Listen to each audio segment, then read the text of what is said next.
Bonjour à tous, le but de la vidéo d'aujourd'hui c'est de voir comment lire un code défaut sur les climatiseurs de la marque Daikin. Donc tout d'abord il faut évidemment qu'il y ait bien un code défaut, le voyant vert qui doit être fixe habituellement quand il se met à clignoter et que le volet se referme, c'est-à-dire que la machine a bien détecté un code défaut. Donc il faut que vous preniez une télécommande, donc selon les générations plus anciennes il faut trouver le bouton cancel, sur ce type de télécommande il est ici, et sur les nouvelles générations aussi il est ici. Prendre la télécommande en main, bien viser avec le capteur la machine, rester appuyé sur le bouton cancel pendant plusieurs secondes jusqu'à ce que, au niveau de la température, vous ayez deux zéros qui s'affichent. Voilà, ce diagnostic peut être fait en mode chauffage, clim, peu importe. La machine vous fera le code défaut quand même.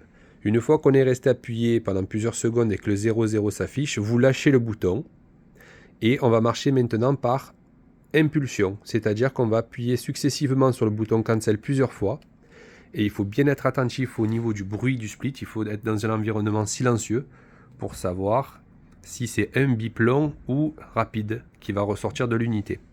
Donc j'appuie et quand j'ai un bip long, ce qui est le cas, c'est là où on s'arrête et que le code défaut va être lu, pour le coup le défaut U4. Si je continue d'appuyer et que vous entendez qu'un seul bip, il va faire défiler toute la liste de défauts.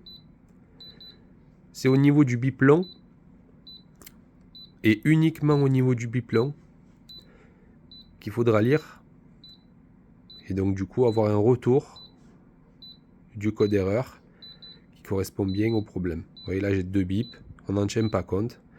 C'est le bip long qui va faire vraiment la validation du défaut. Alors pour l'exemple on a vu que voilà.